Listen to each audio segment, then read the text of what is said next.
How are we doing, folks? Keegan here from Pisces Pet Emporium, and today we're going to be talking about the different categories of corals and their care requirements. So with corals we have two categories. We have our hard corals and our soft corals. Our soft corals are going to be the easiest to care for, requiring pretty basic water parameters as well as not requiring a ton of lighting. For our hard category of corals, those are going to be things like LPS and our SPS corals. Now our LPS and our SPS corals have a wide variety of requirements for water parameters and lighting. So at the end of the day, every coral is different. These are just nice rules of thumb. For most of us starting out in the reefing hobby, we're going to be starting out with mixed reefs. Mixed reefs are essentially that, a reef with fish and multiple different species of coral. So you have soft corals, maybe some LPS as well. Possibly even some SPS thrown in the mix.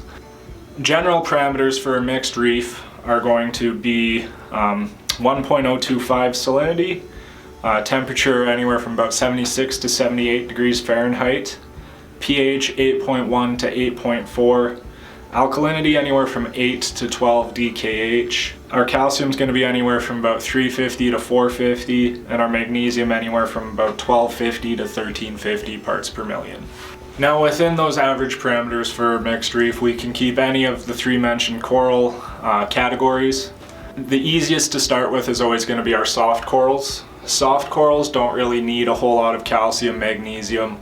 So essentially with soft corals, we can keep them anywhere from about 10 parts per million and lower for nitrates, and that's going to be our biggest thing to be testing with soft corals.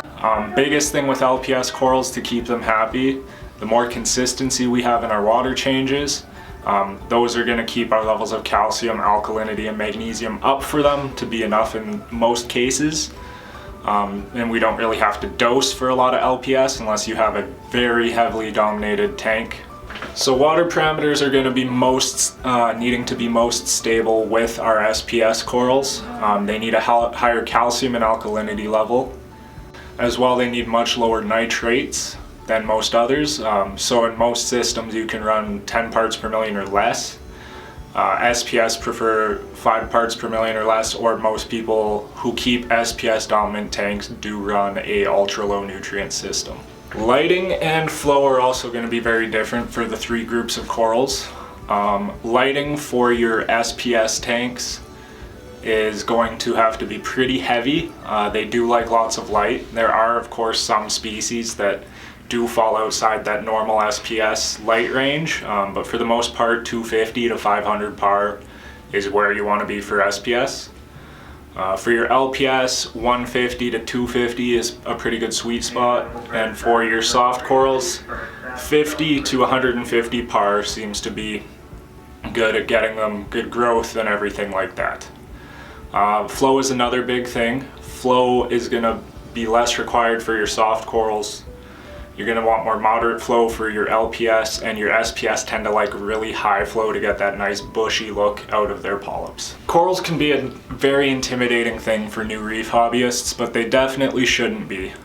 Biggest thing to keep corals happy and healthy is consistency in our tanks, so water changes, making sure we're keeping our tanks topped up to the proper level, and then as well as that consistency, we need to know the corals themselves. Every coral species does have slightly varying care requirements, so I do always highly recommend when you are getting a specific coral, you do research for that specific species of coral.